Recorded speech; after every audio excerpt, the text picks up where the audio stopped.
Assalamualaikum warahmatullahi wabarakatuh. Waalaikumsalam warahmatullahi wabarakatuh. Alhamdulillahirrahmanirrahim. Terima kasih kepada guru-guru SMP Negeri Tambakan 1 telah menyempatkan waktunya untuk mendengarkan pemaparan atau diseminasi modul 1.4 tentang budaya positif. Saya Ika Romatika, CGP Angkatan 8 Kabupaten Subang, memiliki tugas untuk menyampaikan terkait budaya positif ini. Nah, kita langsung saja ya Ibu Bapak. Kita sering mendengar apa sih itu budaya, apa sih itu positif. Kira-kira dalam pemikiran Ibu Bapak, budaya positif itu apa ya?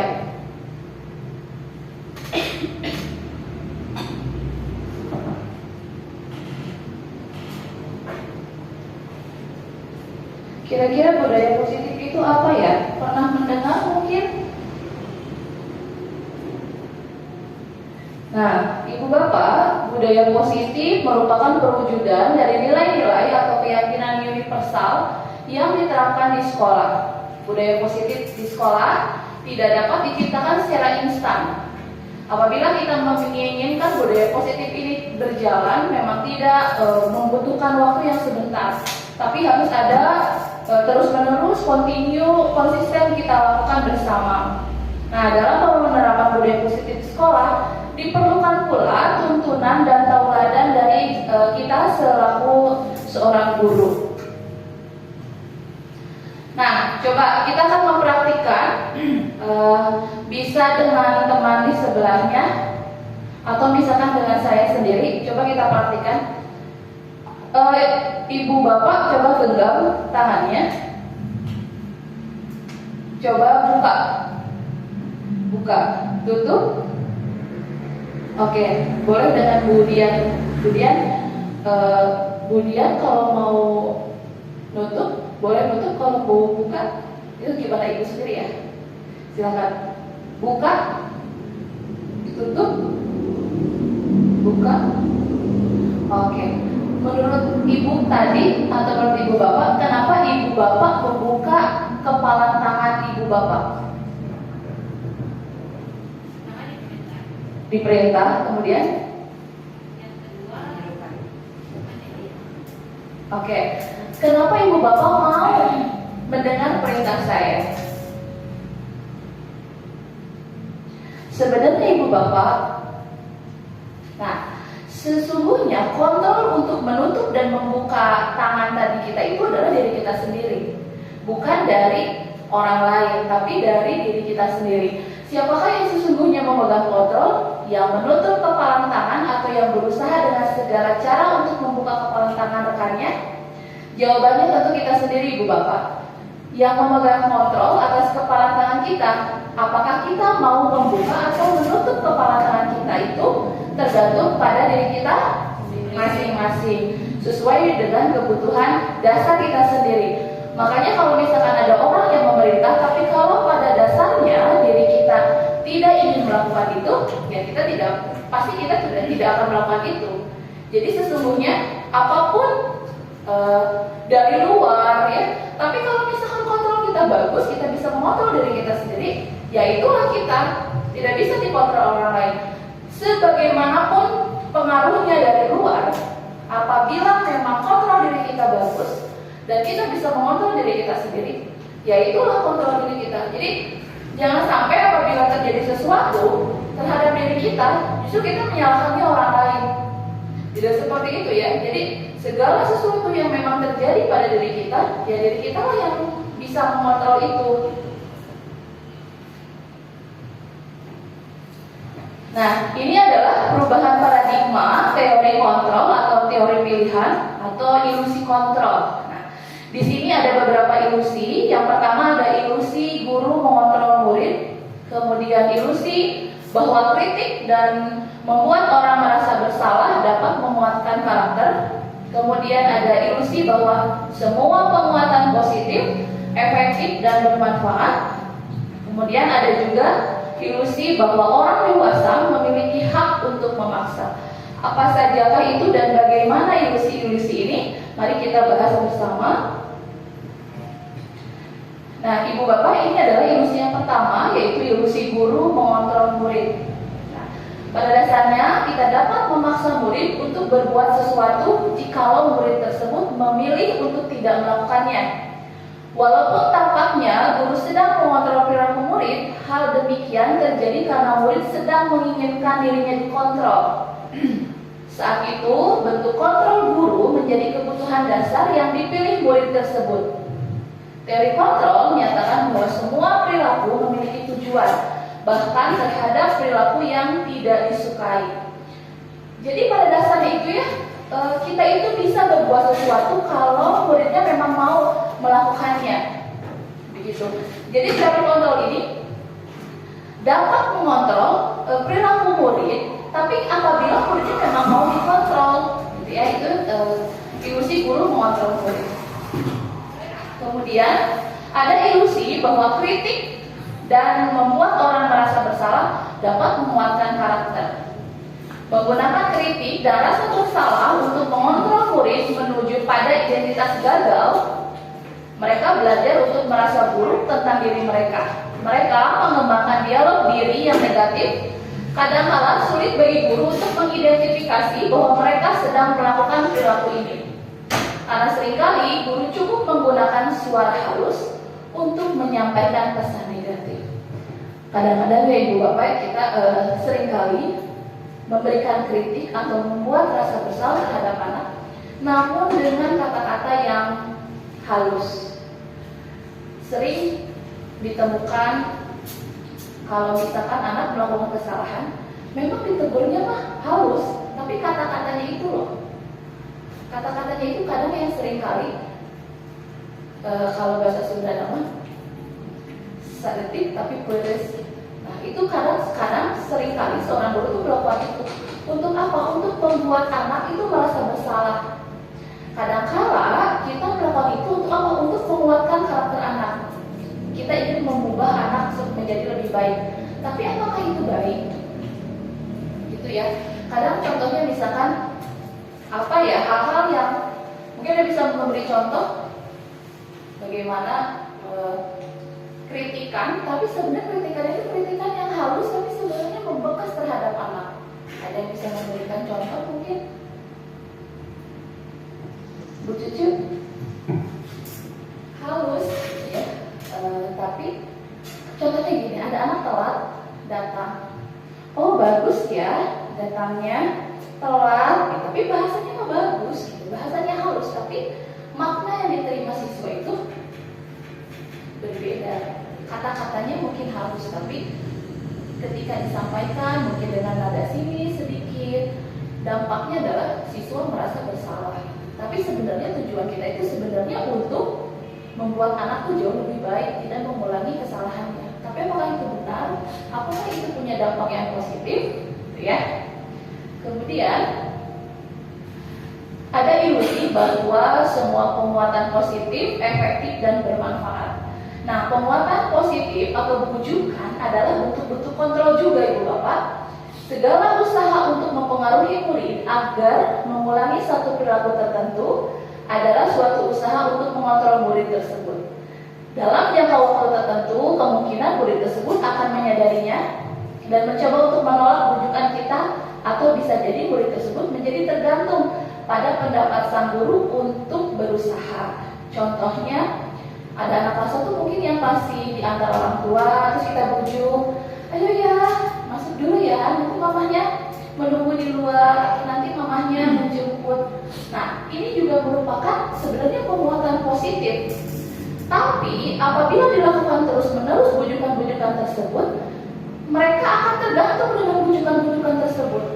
Mereka tidak punya usaha atau mereka tidak punya rasa kesadaran sendiri untuk melakukan itu tuh untuk dirinya sendiri. Jadi, kalaupun suatu saat dia seperti itu lagi, dia akan merasa biarin aja lah, dan nanti juga akan dipujuk kembali. Nah, itu adalah salah satu ilusi tentang penguatan positif dan bermanfaat. Nah, ini adalah kemudian ada ilusi bahwa orang dewasa memiliki hak untuk memaksa. Kadang-kala ibu bapak, kita sebagai orang tua itu merasa sudah lebih besar, sudah tahu segalanya, sudah lebih benar, dan kita merasa bahwa kita punya kontrol terhadap anak-anak yang memang usianya jauh di bawah kita. Nah, banyak orang dewasa yang percaya bahwa mereka memiliki tanggung jawab untuk membuat murid-murid berbuat hal tertentu. Apapun yang dilakukan dapat diterima selama ada sebuah kemajuan berdasarkan sebuah pengukuran kinerja. Pada saat itu pula, orang dewasa akan menyadari bahwa perilaku memaksa tidak akan efektif untuk jangka waktu panjang, dan sebuah hubungan permusuhan akan terbentuk. Jadi kadang itu Bapak, kalau kita merasa bahwa kita punya kontrol terhadap anak atau murid kita, atau anak yang memang jauh usianya di bawah kita, kadang nantinya kalau terus-terusan terjadi, justru akan membuat sebuah hubungan yang tidak harmonis. Ada rasanya jadi paksa wae. Jadi ada pemaksaan yang memang dilakukan oleh diri kita terhadap si anak itu untuk memaksa sesuatu, padahal itu hal yang mungkin tidak disukai oleh anak, tapi anak memang harus melakukan. Sampai akhirnya ketika paksaan-paksaan itu terus muncul, nanti akan menjadi sebuah gulungan batu es mungkin ya gitu. Jadi kalau sekarang cuma titik gitu kan, besok 2 titik, terus 3 titik dan seterusnya, mungkin itu akan menjadi sebuah hubungan yang tidak baik gitu antara orang tua dan anak tersebut. Nah, ini adalah stimulus respon, di mana stimulus respon itu kita ganti ke teori kontrol. Jadi bagaimana hubungan stimulus respon nanti berubah ke teori kontrol. Contohnya, yang pertama realitas kebutuhan kita sama. Nah, di teori kontrol perubahannya adalah realitas kebutuhan kita berbeda. Setiap orang, bukan hanya guru dan murid, tapi antar murid pun sebenarnya kebutuhannya berbeda. Jangankan kita dengan anak, kita sendiri sebagai orang dewasa sebetulnya punya kebutuhan juga yang berbeda seperti itu. Kemudian semua orang melihat hal yang sama. Dalam teori kontrol, setiap orang memiliki gambaran yang berbeda. Jadi kita tuh kayak melihat hal kita tuh sama. Kita melihat anak di usia 10 tahun itu sama dengan kita melihat diri kita di usia 30 tahun misalkan.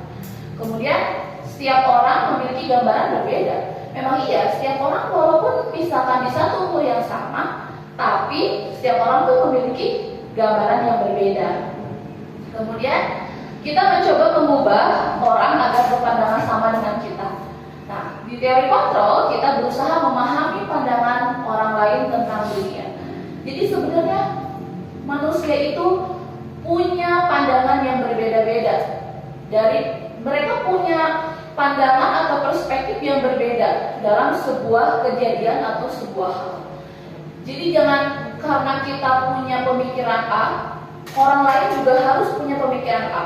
Tidak seperti itu ya Bapak Ibu. Jadi kita memang harus berusaha memahami pandangan bahwa kita tuh punya pandangan yang berbeda, dan itu tuh hal yang biasa. Kemudian tentang perilaku buruk dilihat sebagai suatu kesalahan. Nah, di teori kontrol semua perilaku memiliki tujuan. Apa yang menurut kita salah belum tentu menjadi sebuah kesalahan dari orang lain. Atau mungkin apa yang dilakukan kesalahan dari orang lain itu belum tentu menjadi hal salah dan menurut kita mungkin benar. Jadi setiap perilaku yang dianggap kesalahan itu kadang kita suka down ya kalau kita melakukan sesuatu kesalahan. Terus kita malah jadi down. Itu tuh kayak kayak mungkin orang tuh gak akan melihat kita salah, tapi lihatnya dari setiap orang tuh kan punya perspektifnya masing-masing. Kemudian orang lain bisa mengontrol saya. Nah, di teori kontrol hanya Anda yang bisa mengontrol diri Anda. Jadi jangan sekali-sekali ya Bapak Ibu ya kalau kita misalkan melakukan kesalahan, kita malah menyalahkan orang lain. Karena seyogianya apapun yang terjadi dalam diri kita ya kita yang menjadi kontrolnya. Kita mau melangkah 1 langkah, kalau kita mau melangkah 2 langkah, itu kan kembali lagi ke diri kita. Kita mau diam pun itu kontrolnya ada di diri kita sendiri. Kemudian pemaksaan ada pada saat bujukan rujukan gagal. Atau di teori kontrol, kolaborasi dan konsensus menciptakan pilihan-pilihan baru. Contohnya Ibu Bapak, kalau pemaksaan ada pada saat rujukan gagal. Seringkali kalau kita misalkan membujuk anak atau murid, seringkali kita kan kalau nggak mau tuh langsung aja dipaksa. Nah, apakah di teori kontrol seperti apa? Nah, di teori kontrol, kolaborasi dan konsensus justru menciptakan pilihan-pilihan baru.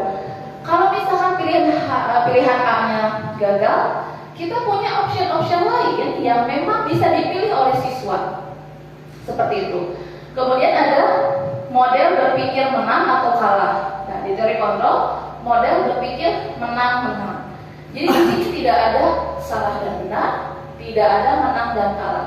Nah, di sini adanya adalah model berpikir menang-menang. Jadi pada dasarnya setiap orang itu punya pemikirannya sendiri, setiap orang itu punya pemahamannya sendiri, gitu ya. Jadi setiap orang punya pemikirannya yang memang bagus-bagus aja, gitu kan ya. Jadi jangan menyalahkan orang punya pemikiran ini A, kita punya pemikiran B, justru jadi malah saling menyalahkan bahwa persepsi saya itu yang benar atau pandangan saya yang benar, pandangan Anda salah. Padahal setiap pemikiran itu pasti punya tujuannya masing-masing. Nah, ini adalah perubahan paradigma stimulus respon teori kontrol yang tadi saya jelaskan, bahwa siapa sih sesungguhnya yang memiliki kontrol. Di stimulus respon kita mencoba mengubah agar orang berpandangan sama dengan kita. Di teori kontrol atau pilihan, justru kita berusaha memahami pandangan orang lain tentang dunia ya.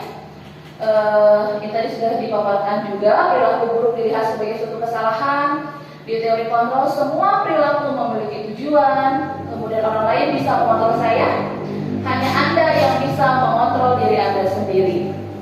Kemudian saya bisa mengontrol orang lain. Di teori kontrol, Anda tidak bisa mengontrol orang lain. Nah, pemaksaan ada pada saat rujukan gagal. Nah, justru kolaborasi dan konsensus menciptakan pilihan-pilihan baru. Kemudian model berpikir menang kalah. Kalau di teori kontrol atau pilihan, model berpikir menang-menang. Ketika mendengar kata disiplin, apa sih yang sebenarnya terbayang di pikiran Bapak Ibu semua? Apa kalau saya bilang disiplin, apa sih yang justru ada di pikiran Ibu Bapak semua? Aturan, patuh, ya. Kemudian tata tertib, ya, anak mematuhi tata tertib. Nah, yang terlintas di pikiran Anda itu sebenarnya mungkin kebanyakannya adalah justru menghubungkan kata disiplin itu dengan keteraturan, ya, kepatuhan, gitu. Nah, kata disiplin juga sering dihubungkan dengan hukuman. Betul tidak Bapak Ibu? Ya. Jadi kalau ada kedisiplinan itu pasti sudah top aja sama hukuman, gitu ya. Nah, padahal Ibu Bapak itu sungguhnya berbeda, karena belajar tentang disiplin positif itu tidak harus dengan memberikan hukuman. Kadang-kadang kalau misalkan kita punya sebuah aturan, kadang kita suka langsung memberikan sebuah hukuman ketika si anak memang tidak melakukan peraturan itu. Gitu ya, betul tidak seperti itu? Nah, justru itu adalah salah satu alternatif ya terakhir, dan kalau perlu tidak sama sekali digunakan. Jadi sebenarnya ada hal-hal baik, ada hal-hal positif yang memang bisa kita lakukan di luar kita memberikan hukuman. Jadi hukuman itu adalah option sangat terakhir, dan bila perlu hukuman itu tidak ada. Ya. Bagaimana kita melakukannya? Jadi disiplin itu adalah suatu sikap atau kesadaran dan kepatuhan seseorang dalam menaati peraturan dan norma sosial yang berlaku. Disiplin positif yang merupakan unsur utama dalam terwujudnya budaya positif yang kita cita-citakan di sekolah kita. Jadi budaya positif ya adalah salah satu unsurnya itu adalah disiplin positif. Kalau kita ingin anak kita atau di sekolah kita punya budaya positif, kita harus dulu punya disiplin positifnya dulu. Nah, Seseorang yang memiliki disiplin diri berarti mereka bisa bertanggung jawab terhadap apa yang dilakukannya. Karena mereka mendasarkan tindakan mereka pada nilai-nilai kebijakan universal. Ibu bapak tahu mungkin ya sudah paham tentang kebajikan universal. Banyak sekali kebajikan universal yang memang kita harapkan ada pada diri anak. Contohnya misalkan menghormati, jujur, kemudian bertanggung jawab, saling menghormati, ya banyak sekali nilai kebajikan universalnya. Nah, sebagai pendidik, tujuan kita adalah menciptakan anak-anak yang memiliki disiplin diri sehingga mereka bisa berperilaku dengan mengacu pada nilai-nilai kebajikan universal dan memiliki motivasi intrinsik bukan ekstrinsik. Jadi sebagai seorang guru ya, tujuan kita adalah menciptakan kesadaran diri atau motivasi intrinsik seseorang atau seorang anak untuk melakukan kedisiplinan itu tidak disuruh-suruh gitu. Tapi mereka punya motivasi yang kuat karena ya betul itu. Karena untuk dirinya sendiri bahwa apa yang mereka lakukan gitu ya. Untuk semata-mata bukan untuk orang lain, tapi untuk diri mereka sendiri gitu ya. Jadi segimana kuatnya motivasi ekstrinsik, kalau di intrinsiknya justru tidak kuat, justru tidak muncul, itu justru akan seperti sia-sia. Mungkin kalau motivasinya dari ekstrinsik bagus, bisa mungkin dilaksanakan, tapi mungkin tidak akan lama. Jadi kalau misalkan motivasinya dari intrinsik, mereka akan secara sadar melakukan kedisiplinan itu. Nah, sekarang kita melakukan refleksi diri ya, kita semua, saya dan ibu bapak. Pernahkah kita datang terlambat ke sekolah? Pernah ya ibu bapak ya, saya juga. Apakah Anda selalu datang sekolah tepat waktu? Kadang-kadang. Nah, kadang-kadang ya. Nah, coba kita lihat tentang teori motivasi perilaku manusia. Kita itu datang ke sekolah telat atau datang tepat waktu itu karena apa? Ya, kita datang ke sekolah tepat waktu itu sebenarnya untuk apa? Gitu. Nah, yang pertama, apakah untuk menghindari ketidaknyamanan atau hukuman? Apa yang akan terjadi apabila saya tidak melakukannya, gitu ya? Kalau ini tuh kayak, nah ini adalah salah satu motivasi eksternal. Jadi ini adalah motivasi eksternal di mana kita memang datang ke sekolah tepat waktu itu bukan karena kesadaran diri kita sendiri, ibu bapak, tapi karena memang untuk menghindari hukuman. Ya, mungkin ada anak yang datang ke sekolah, biasanya kan kita masuk jam 7.15 ya, ibu bapak. Ketika anak datang setengah 7 ke sekolah, sebenarnya mereka tuh apa? Motivasinya tuh apa? Apakah memang hanya untuk terhindar dari hukuman, atau memang mereka datang ke sekolah itu dengan kesadaran sendiri? Nah, kalau misalkan mereka datang ke sekolah masih dengan menghindari ketidaknyamanan, itu berarti masih adanya motivasi eksternal, ya, bukan motivasi dari dirinya sendiri. Nah, kemudian apakah mereka atau kita datang ke sekolah tepat waktu itu untuk apa? Apakah untuk mendapatkan imbalan dari orang lain atau institusi? Misalkan ketika anak selama 1 tahun, misalkan mereka tidak pernah terlambat, ada reward yang diberikan. Apakah mereka datang ke sekolah atau kita sendiri sebagai guru datang ke sekolah itu? Apakah untuk itu? Ya, kalau masih ada untuk itu, berarti itu juga masih ada dari motivasi eksternal. Nah, untuk selanjutnya, apakah anak melakukan sesuatu, melakukan sebuah kedisiplinan itu, apakah untuk menghargai diri sendiri? Apabila memang sudah dilakukan untuk menghargai diri sendiri, berarti siswa sudah mempunyai motivasi internal. Bu, dan saya mah datang ke sekolah setengah 7 teh, memang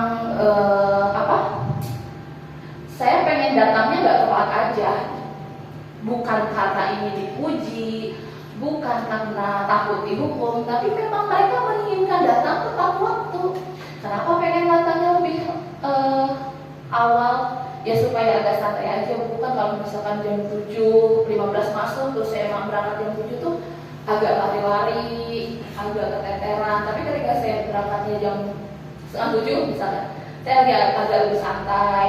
Saya juga bisa menikmati kayak perjalanannya, mungkin bisa bercanda-bercanda dulu dengan teman gitu ya. Jadi itu adalah, kalau misalkan sudah untuk menghargai dirinya sendiri, saya nggak mau telat Bu. Walaupun saya jauh, saya nggak mau telat. Kalau itu sudah datang, berarti itu sudah datang dari motivasi internalnya. Nah, menurut Anda dari ketiga jenis motivasi tadi, motivasi manakah yang saat ini paling banyak mendasari murid-murid kita di sekolah? Coba menurut Ibu, dari ketiga motivasi itu lebih banyak, mereka tuh lebih banyak kemana sih Bu? Lebih ke internal. Apa sudah muncul? Sudah muncul kesadaran, alhamdulillah. Apakah juga masih banyak anak-anak yang memang terdapat, masih ada anak-anak yang karena motivasi eksternal enggak Bu?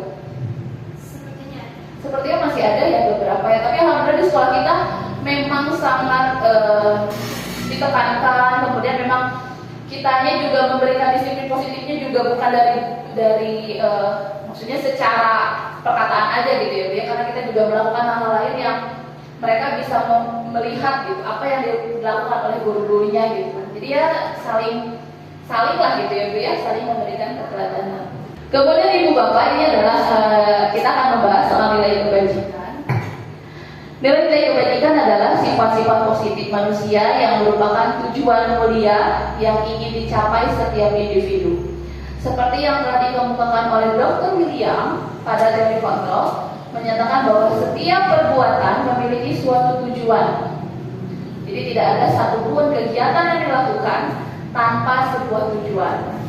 Dan selanjutnya ada juga menurut Diana Gosen mengemukakan bahwa dengan mengaitkan nilai-nilai kebajikan yang diyakini seseorang, maka motivasi intrinsiknya akan terbangun. Nah, ini adalah proyek atau nilai-nilai kebajikan ya, proyek nilai-nilai kebajikan. Bisa Ibu Bapak perhatikan atau bisa Ibu Bapak baca juga. Ini ada berapa ya? 2, 3, 4, 5, 6, 7, 8, 9, 10, ada 40 proyek atau nilai-nilai kebajikan. Coba kita lihat apakah memang sudah ditumbuhkankah nilai-nilai kebajikan ini. Apakah sudah tumbuh juga nilai-nilai kebajikan ini di sekolah kita gitu ya? Pedulinya, keterus-terangannya gitu ya, kejujurannya, kira-kira sudah belum sih ya? Gitu ya, sudah gitu ya.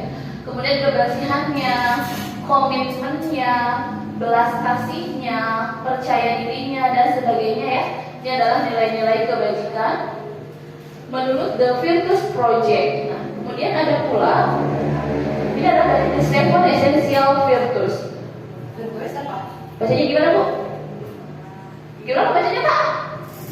The Seven Essential Virtues. Oke. Jadi katanya 9 pilar karakter. Ya, jadi ada yang dari The Seven Essential Virtues, ada juga yang dari 9 pilar karakter dari Indonesian Heritage Foundation. Nah, menurut di Seven Essential ini katanya nilai-nilai kebajikan tuh empati, suara hati, kontrol diri, rasa hormat, kebaikan, toleransi dan keadilan. Kalau empati itu gimana Bu? Empati itu gimana? Empati itu gimana Bu? Empati itu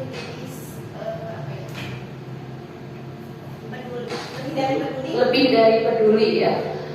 Terus gimana lagi? Lebih ke gimana Pak? Jadi pengaplikasian daripada simpati. Empati, kalau empati itu langsung kita, kalau simpati kan hanya saja. Sifatnya ada. Oh, sifat itu hanya perasaan ya. Kalau empati itu sudah ada aplikasinya, udah dieksekusi tindakannya ya, tindakannya sudah nyata. Kemudian ada juga suara hati, kontrol diri, rasa hormat, kemudian kebaikan, ada toleransi juga. Nah, ini yang sekarang tuh sedang hype-hype dibicarakan tentang toleransi ya gitu. Kebanyakannya memang kalau toleransi itu lebih ke agama gitu ya. Karena memang yang sekarang tuh yang sedang hype dibicarakan tuh memang sedang toleransi di agama. Padahal ibu bapak, toleransi itu kan banyak gitu ya, bukan hanya di agama saja gitu ya, betul ya Pak ya? Jadi banyak itu sebenarnya memang yang harus kita toleransi, bukan hanya dari agama. Mungkin ya agama adalah hal yang terkuat mungkin gitu. Tapi ada juga soal toleransi dari gak sukanya gimana, apanya yang suka. Mungkin kan kita juga suka beda ya. Kita sukanya ini, mereka sukanya itu. Kadang itu juga sebuah toleransi ketika memang kita menghargai gitu apa yang memang mereka tidak suka juga gitu kan. Nah, kemudian ada juga keadilan. Menurut pandangan ibu bapak, keadilan itu seperti apa? Keadilan itu seperti apa?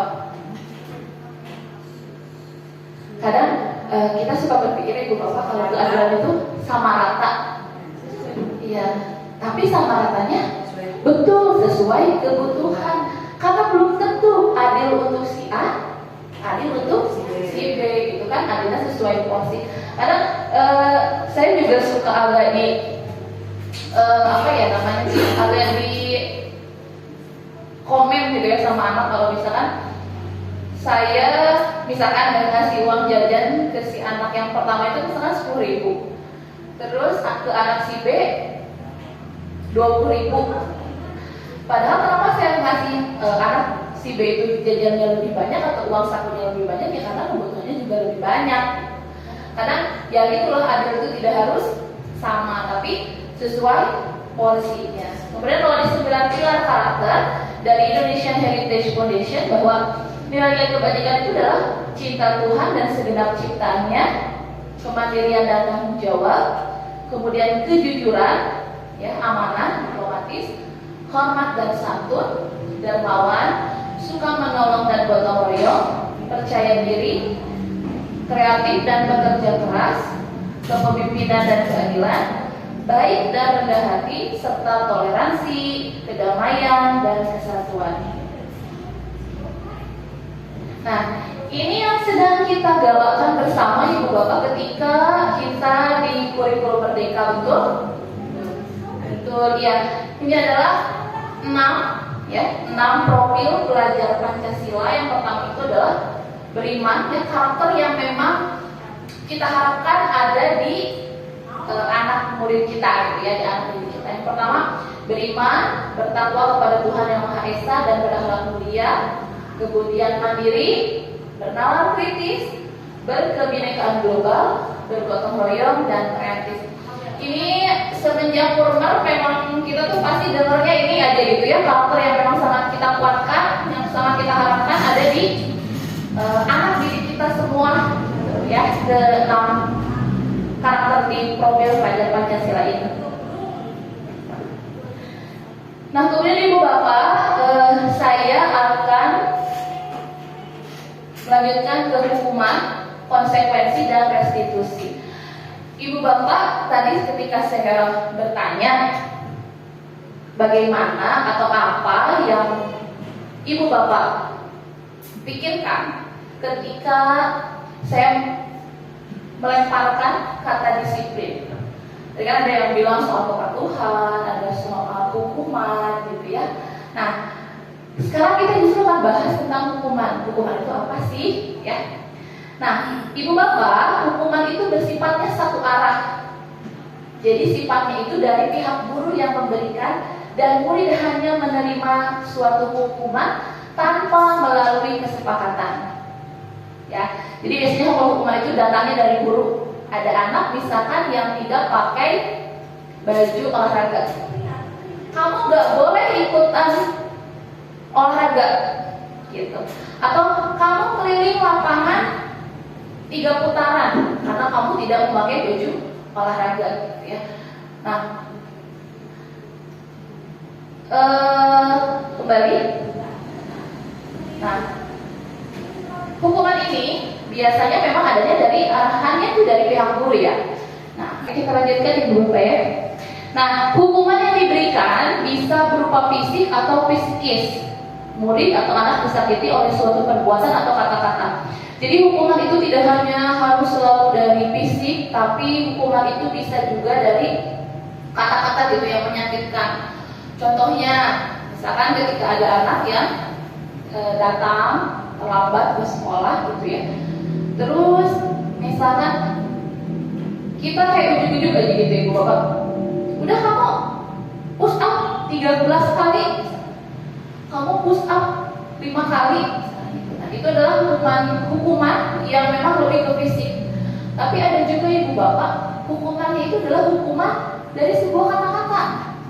Contohnya, duh kamu teh ya telat deui, anu telat teh kamu deui gitu ya. Jadi hukuman itu tidak harus atau tidak selalu berbentuk kekerasan, betul. Tapi juga dari kata-kata. Nah, sementara disiplin dalam bentuk konsekuensi sudah terencana atau sudah disepakati bersama, sudah dibahas dulu, ya, terus disetujui oleh murid dan guru. Gitu. Jadi tidak ujuk-ujuk aja ada sebuah konsekuensi, gitu. Tapi konsekuensi itu justru munculnya itu dari hasil kesepakatan antara kita sebagai seorang guru dan mereka selaku seorang murid. Nah, umumnya bentuk-bentuk konsekuensi dibuat oleh pihak guru, ya, sekolah, dan murid sudah mengetahui sebelumnya konsekuensi yang akan diterima bila pelanggaran. Ya, jadi kalau hukuman itu bersifatnya satu arah, hanya dari kita sebagai seorang guru tanpa anaknya tahu dulu, gitu, tanpa diajak bicara dulu, tanpa punya kesepakatan dulu. Gitu. Nah, tapi kalau di konsekuensi, justru konsekuensi itu sudah direncanakan, sudah terencana. Anak sudah tahu apabila dia melanggar konsekuensinya seperti ini, dan itu sudah disepakati bersama. Nah, ini adalah hukuman dan konsekuensi ya. Nah, kalau di hukuman itu sesuatu yang menyakitkan harus terjadi. Sedangkan di konsekuensi sesuatu harus terjadi. Nah, di hukuman membuat anak sakit fisik maupun hatinya untuk jangka waktu lama. Di konsekuensi membuat anak merasa tidak nyaman dalam jangka waktu pendek.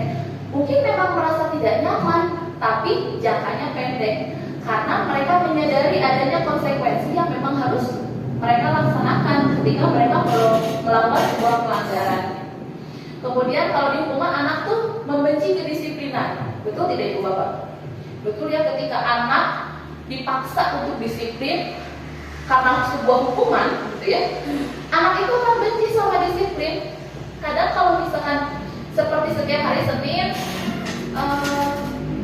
anak dipaksa untuk mengikuti upacara gitu ya, hukumannya kalau tidak ikut upacara misalkan akan dijemur setengah jam sebelum masuk kelas. Misalkan, kalau misalkan terlambat mengikuti upacara akan dijemur. Nah, ketika itu adalah sebuah hukuman yang memang mereka merasa dipaksa, justru mereka tuh akan benci dengan upacara itu sendiri. Ya. Kemudian mendorong anak menyakiti diri sendiri. Di hukuman kalau konsekuensi mendorong anak agar mudah menyesuaikan diri. Di hukuman pula konsep diri yang buruk ya, ada konsep diri yang buruk gitu. Kalau di hukuman tuh kayak kenapa saya salah gitu ya. Selalu ada merasa gitu kalau bahwa dirinya itu buruk gitu. Justru kalau di konsekuensi mereka bakal menganggap bahwa diri mereka itu sebenarnya baik. Nah, kemudian di hukuman anak belajar untuk menyembunyikan kesalahan. Sedangkan di konsekuensi anak justru belajar untuk mematuhi peraturan. Nah, Ibu Bapak, selanjutnya di hukuman juga ada rasa marah, rasa bersalah, dipermalukan, serta merasa tak dihargai. Nah, sedangkan kalau di konsekuensi anak itu kehilangan hak, dibuat tidak nyaman, diasingkan hanya untuk sementara. Ya, jadi ini bedanya adalah hukuman dengan konsekuensi. Nah, coba Ibu Bapak, saya punya 3 kasus. Yang pertama, lari mengelilingi lapangan basket 2 kali karena terlambat hadir di sekolah. Kemudian membersihkan coretan yang dibuatnya di meja tulis. Dan yang ketiga, murid diminta untuk push up 15 kali karena tidak menggunakan masker ke sekolah. Kira-kira menurut Ibu Bapak, ini itu adalah sebuah hukuman atau konsekuensi? Coba kita dari yang pertama dulu ya Ibu Bapak. Lari mengelilingi lapangan basket 2 kali karena terlambat hadir di sekolah. Itu sebuah hukuman atau konsekuensi? Hukuman. Kalau yang kedua, membersihkan coretan yang dibuatnya di meja tulis. Konsekuensi atau hukuman menurut Ibu Bapak? Konsekuensi. Terus ada lagi satu lagi, murid diminta untuk push up 15 kali karena tidak menggunakan masker ke sekolah. Itu kira-kira hukuman atau konsekuensi? Hukuman, konsekuensi. Nah, dari 3 ini adalah contoh dari hukuman atau konsekuensi. Nah, oke, sebelumnya, jadi kita sepakati dulu. Jadi kalau lari mengelilingi lapangan basket itu kira-kira konsekuensi atau hukuman? Hukuman. Oke, kalau membersihkan coretan yang dibuatnya di meja tulis, konsekuensi. Apa konsekuensinya? Berarti mereka itu kalau misalkan mencoret-coret, berani berbuat, berani bertanggung jawab. Kemudian kalau murid diminta untuk push up 15 kali karena tidak menggunakan masker ke sekolah, hukuman atau konsekuensi? Konsekuensi, hukuman. Nah, untuk membuat sebuah konsekuensi atau memberdayakan konsekuensi, apa ya disebutnya? Untuk mengaplikasikan konsekuensi, kita itu harus punya dulu yang namanya keyakinan kelas. Jadi dari awal tadi ya, kan kita berbicara soal budaya positif, kemudian nilai-nilai kebajikan, ya, kemudian tadi ada hukuman dan konsekuensi. Nah, sekarang kita akan berbeda soal keyakinan kelas. Jadi keyakinan kelas ini adalah keyakinan yang kelas itu diterapkan sebagai salah satu cara dalam membangun budaya positif. Nah, keyakinan kelas merupakan nilai-nilai universal yang diyakini bersama, berasal dari dalam diri dan tanpa paksaan. Jadi keyakinan kelas ini adalah sesuatu memang yang disadari oleh mereka sendiri tanpa paksaan dari kita sebagai seorang pendidik. Nah, ini adalah Ibu Bapak tujuan dari penerapan keyakinan kelas, yaitu menumbuhkan keterlibatan murid dalam membentuk keyakinan kelas untuk mencapai kelas impian bersama guna pembelajaran yang efektif. Jadi keyakinan kelas ini memang dibentuk agar pembelajaran lebih efektif. Kemudian mewujudkan merdeka belajar berpihak pada murid. Menciptakan komunikasi segala arah antara guru dan murid-murid dan membiasakan budaya dan disiplin positif. Sebelumnya Ibu Bapak, kenapa sih kita harus, menurut Ibu Bapak ya, kenapa kita harus melakukan keyakinan kelas? Karena keyakinan kelas itu berpihak pada murid. Apa hubungannya? Ibu Bapak, kalau misalkan keyakinan kelas yang memang kita laksanakan atas dasar kesadaran diri kita sendiri, berarti kita itu sudah berpihak pada murid. Karena apa? Kan Ibu Bapak ya, kalau kesepakatan kelas itu kan disepakati bersama. Bukan kesepakatan, maaf, keyakinan kelas itu kan memang sudah disepakati bersama ya. Berarti memang ada hak-haknya murid yang memang saya penuhi gitu ya, atau kita penuhi. Makanya kenapa salah satu dari simbol dari berpihaknya kita kepada murid itu adalah salah satunya dari keyakinan kelas yang kita buat. Nah, ini adalah cara pembentukan keyakinan kelas ya. Jadi keyakinan kelas itu lebih bersifat abstrak daripada peraturan yang lebih rinci dan konkret. Keyakinan kelas berupa pernyataan-pernyataan universal. Pernyataan keyakinan kelas senantiasa dibuat dalam bentuk positif. Keyakinan kelas hendaknya tidak terlalu banyak, Ibu Bapak ya. Kalau nanti kita buat keyakinan kelas itu harus banyak gitu. Tapi memang ini nanti disepakati bersama guna menciptakan lingkungan yang lebih efektif ya, pembelajaran yang lebih efektif. Nah, kenapa tidak terlalu banyak? Supaya anak-anak ingat gitu, dan dipahami oleh semua warga kelas. Kemudian keyakinan kelas sebaiknya sesuatu yang dapat diterapkan di lingkungan tersebut. Semua warga kelas hendaknya ikut berkontribusi dalam pembuatan keyakinan kelas lewat kegiatan curah pendapat. Bersedia meninjau kembali keyakinan kelas dari waktu ke waktu. Nah, coba kita akan sedikit praktek membuat keyakinan kelas. Mungkin kita ya ini sudah dibuat juga ya kalau di kelas, mungkin namanya kesepakatan kelas gitu.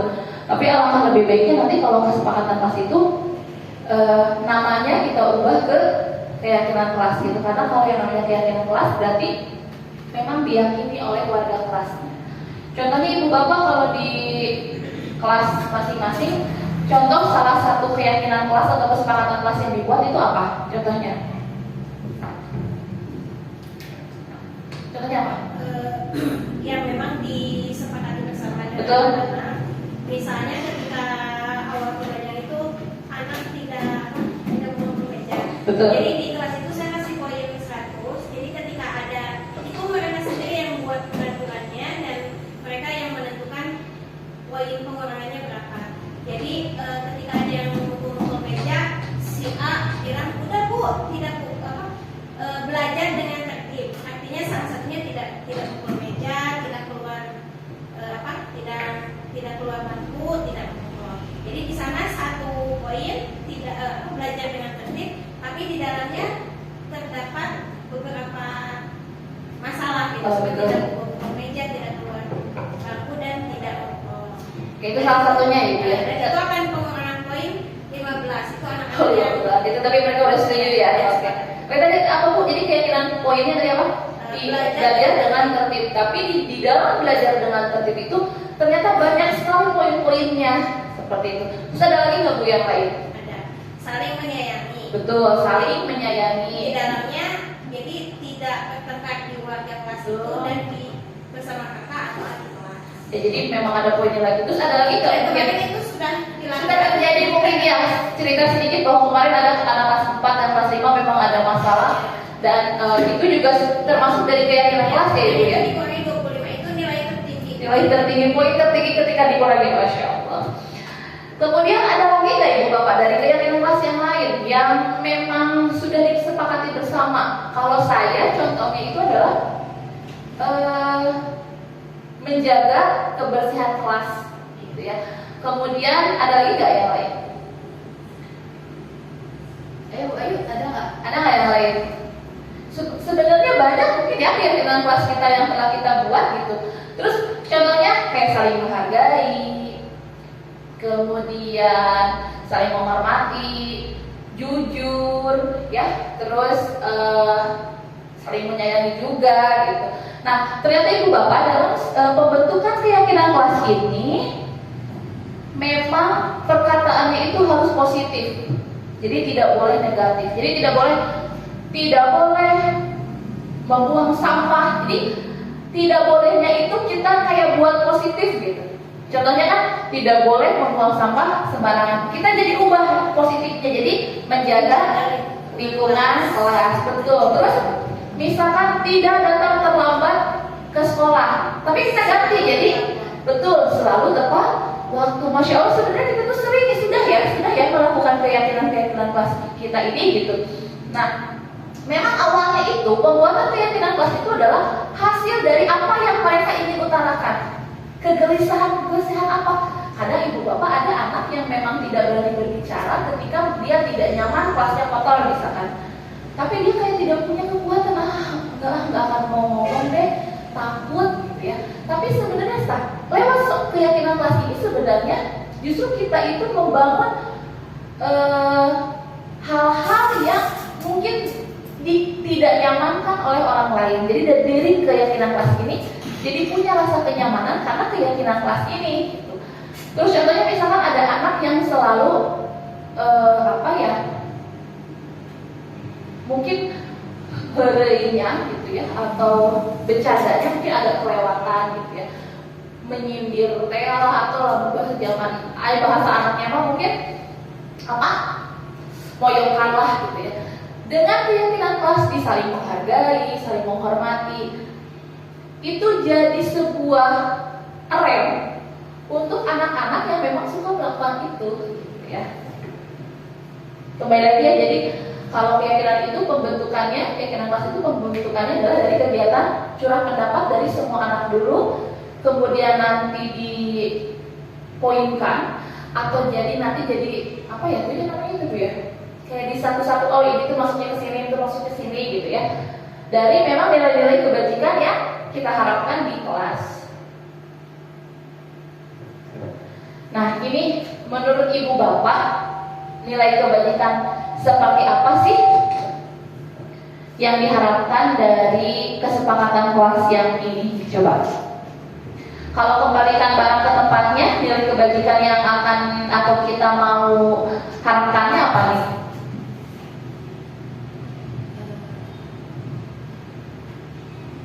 Apa bertanggung jawab kah? Komitmen kah? Saling menghargai kah? Kira-kira apa? Bertanggung jawab. Kemudian kalau dilarang mengganggu orang lain atau tidak mengganggu orang lain, ini tuh apa? Lebih ke apa? Lebih ke apa? Kalau dilarang mengganggu orang lain, lebih ke keamanan ya, ketertiban, kemudian saling. Coba. Terus yang kalau hadir di sekolah 15 menit sebelum pembelajaran dimulai, disiplin apa lagi? Apalagi ada lagi ya Bapak. Kemudian kalau dilarang melakukan kekerasan, itu termasuknya kemana? Keamanan, iya betul. Boleh, keamanan apa lagi? Saling menghargai ke. Yang terakhir ada dilarang menggunakan narkoba. Menurut ibu bapak, dilarang menggunakan narkoba itu nilai apa yang mau kita angkat? Kesehatan? Atau mencintai diri sendiri atau apa ibu bapak? Ya bisa. Oke, kita lihat ya. Kita lihat ibu bapak. Nah, ini adalah jawabannya. Jadi ketika anak diminta untuk mengembalikan barang ke tempatnya, yang diharapkan atau nilai kebajikan yang diharapkan adalah bertanggung jawab. Nah, ketika anak dilarang mengganggu orang lain, itu adalah saling menghormati. Nilai kebajikan yang diharapkannya adalah saling menghormati. Kemudian ada hadir di sekolah 15 menit sebelum pembelajaran dimulai. Ini adalah bentuk menghormati orang lain, bentuk menghormati kita sebagai guru, atau menghormati orang lain yang memang sudah datang lebih dulu gitu. Karena kan kalau misalkan ada anak yang telat, kadang suka ada jeda ya 3-4 menit atau 5 menit lah untuk kita memberikan respon atau menyambut anak yang memang datang ke sekolahnya telat gitu. Terus itu juga salah satu komitmen untuk datang ke sekolah, itu salah satu nilai kebajikan yang diharapkan adalah komitmennya. Kemudian dilarang melakukan kekerasan. Nah, ini adalah soal keamanan dan saling menghargai. Kemudian dilarang menggunakan narkoba, ini adalah termasuk ke kesehatan. Nah, ini adalah kegiatan-kegiatan yang dapat kita lakukan ibu bapak dalam pendalaman keyakinan kelas. Yang pertama adalah tampak seperti dan tidak tampak seperti. Kemudian ada kegiatan tugas saya dan tugas kamu. Jadi nanti kita akan bahas. Nah, ini adalah tampak seperti dan tidak tampak seperti. Hormat misalkan. Nah, tampak sepertinya apa? Datangnya tepat waktu. Tidak tampak sepertinya sering hadir terlambat. Jadi ini adalah kalau hormat itu ya tampaknya itu datang tepat waktu, menyapa teman guru setiap hari, kemudian mengembalikan barang teman yang telah dipinjam dan mengucapkan terima kasih gitu ya. Nah, kemudian hormat tidak tampak seperti itu sering hadir terlambat, tak acuh kepada teman dan guru, kemudian tidak mengembalikan barang yang telah dipinjam dan meletakkannya sembarangan. Kemudian ada juga tampak seperti dan tidak tampak seperti di bekerja dan rasa terima dan dimiliki. Ini adalah tampak seperti dan tidak tampak seperti. Nah, kemudian ini adalah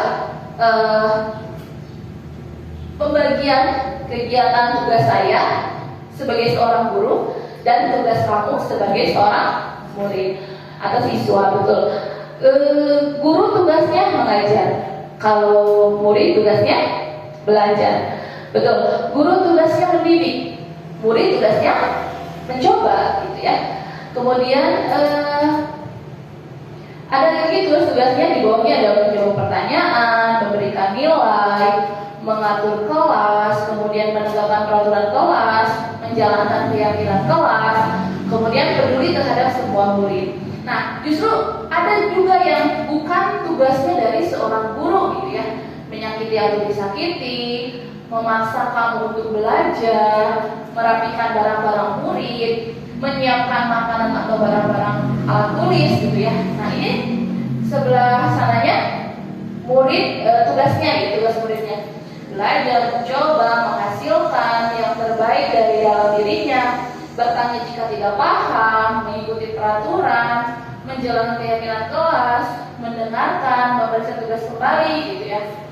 Nah, adapun tugas bukan tugas guru, gitu ya. Guru tugasnya bukan menyakiti, ya, ini sama ya, menyakiti atau disakiti, mengeluh, merusak barang pribadi orang lain, gitu ya. Oh, ini murid ya, ibu bapak ya, murid. Jadi bukan tugas murid untuk menyakiti dan disakiti, mengeluh, merusak barang pribadi orang lain. Bahwa tugas guru dan memutuskan untuk teman kamu, ya, memutuskan untuk teman kamu. Jadi tugas saya dan tugas kamu ini dibuat untuk saling menyadari bahwa guru dan murid mempunyai tugas yang berbeda, sehingga nantinya mereka merasa kalau ini bukan tugas saya, ini bukan tugas guru sebagai orang yang menyakiti atau disakiti, gitu ya. Jadi sadar terhadap apa yang memang tugasnya dan sadar terhadap apa yang bukan tugasnya.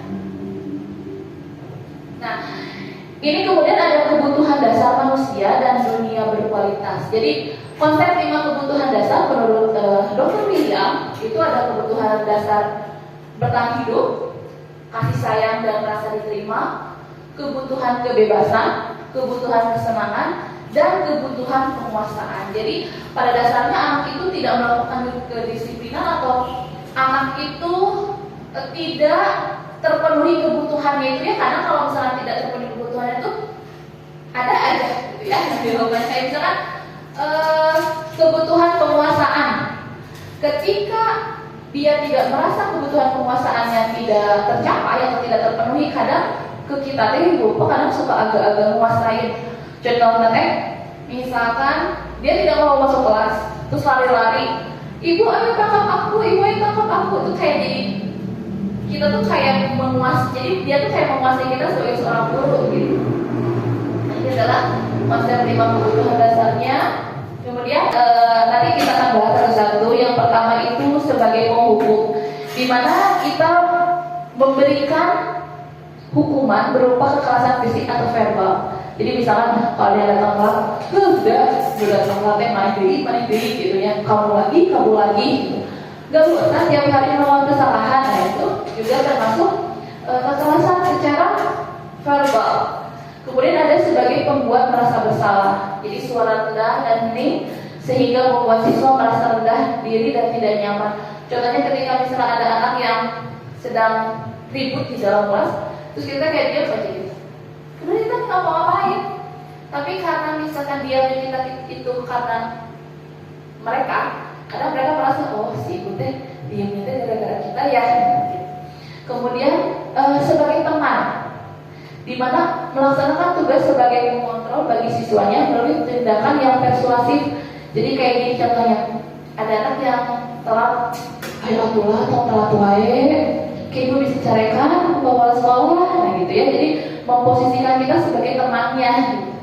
Kemudian sebagai pemantau. Nah di sini mempertanggungjawabkan segala perilakunya serta mendukung siswa untuk menemukan solusi dari permasalahan yang dihadapi oleh siswa itu sendiri. Contohnya, kamu terpakai topi, kamu terpakai topi, kali, bisa, misalkan gitu. Atau kamu terpakai topi, ketinggalan bukunya, mah pakai topi sebagai pemantau, atau anak tidak mengerjakan PR, kamu kenapa tidak mengerjakan PR? Sekarang tidak ada teman, kenapa nggak gabung ya mengerjakan PR dan rancangan, misalkan itu adalah sebagai pemantau. Nah, ibu bapak ini adalah katanya, ini adalah posisi kontrol yang memang ideal, ya, katanya lebih ideal. Jadi kalau sebagai manajer itu memotivasi siswa untuk mempertanggungjawabkan segala perilakunya serta mendukung siswa untuk menemukan solusi dari permasalahan yang dihadapinya oleh siswa itu sendiri. Contohnya, ada anak yang tidak pakai kacu, kita panggil. Jadi Bunda untuk pakai kacu dah mana? Ke kantor Bu, misalkan gitu. Kemudian kita tidak ujung-ujung ya udah pulang dulu, nah, enggak, tapi kita cari tahu dulu kenapa ketinggalannya. Lupa Bu karena buru-buru. Kenapa buru-buru? Karena bangunnya kesiangan. Kita cari solusi-solusinya. Oh, supaya kacunya tidak ketinggalan, maka pulang bangunnya harus lebih pagi, lebih awal gitu supaya tidak terburu-buru gitu ya. Itu adalah posisi sebagai manajer. Jadi dimana ketika anak memang punya masalah atau ada permasalahan dari diri anak, kita membantu siswa untuk menemukan solusinya sendiri tanpa kurang di kuapan, tanpa kurang di ABCD, tapi kita tuh sebagai manajer yang memang membantu mereka aja untuk menghasilkan apa solusi-solusi yang bisa mereka perbuat untuk menghadapi permasalahan-permasalahan mereka sendiri. Nah, kemudian ibu bapak di sini ada restitusi. Restitusi itu adalah suatu proses dialog yang dilaksanakan antara guru atau orang tua agar dapat menghasilkan murid yang bertanggung jawab. Nah, di segitiga restitusi ini ada yang namanya, yang pertama itu adalah validasi tindakan yang salah, kemudian menanyakan keyakinan. Ibu bapak, pertama itu menstabilkan identitas, yang kedua validasi tindakan yang salah, kemudian menanyakan keyakinan. Jadi contohnya saya ambil satu contoh di mana misalkan anak ada yang makan di dalam kelas. Nah, yang pertama kita lakukan adalah apakah ibu bapak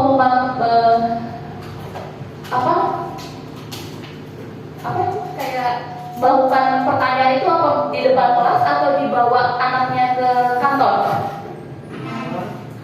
Ya, lebih baik dibawa ke kantor ya, keluar kelas ya. Jadi supaya memang pembicaraan itu hanya dilakukan dua orang aja gitu. Jadi tidak di depan kelas lah gitu ya istilahnya ibu bapak. Nah, yang pertama kita lakukan itu kenapa tadi apa? Tahu nggak kenapa sama ibu dipanggil? Gitu. Misalkan nggak tahu Bu, kita langsung jawab aja nggak apa-apa. Tadi makan di kelas ya. Oh iya Bu. Nah, menurut kamu makan di kelas itu sesuatu yang salah atau benar? Misalkan kata anak-anaknya salah Bu, nggak apa-apa gitu ya, untuk menstabilkan identitas nggak apa-apa, ibu juga sering melakukan kesalahan sesuatu yang wajar, nggak apa-apa gitu ya. Kemudian kita di validasi tindakan ya tadi, salah atau tidak gitu. Kalau salah ya nggak apa-apa gitu, ibu juga sering melakukan kesalahan. Kemudian setelah itu kita menanyakan keyakinan kelas. Apakah makan di dalam ruangan itu termasuk keyakinan kelas kita? Bukan. Nah, inilah ibu bapak kenapa kita harus dulu membentuk keyakinan kelas, supaya kalau ada permasalahan kita akan kembalikan lagi ke anak solusinya, kesadarannya akan kita kembalikan lagi ke anak. Kan ini keyakinan kelas yang kita sudah buat, dan kan ini kesepakatannya, kan ini keyakinannya. Jadi jika mana memang anak itu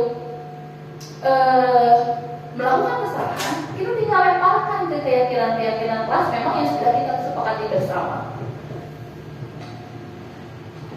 Ya ibu bapak, sekian pemaparan atau diseminasi dari saya di Kalpatika. Semoga apa yang saya sampaikan tidak puas, ibu bapak tidak merasa puas, sehingga nanti saya harapkan ada lagi diskusi-diskusi tambahan yang akan kita lakukan di luar kegiatan ini. Sekian dari saya. Wassalamualaikum warahmatullahi wabarakatuh.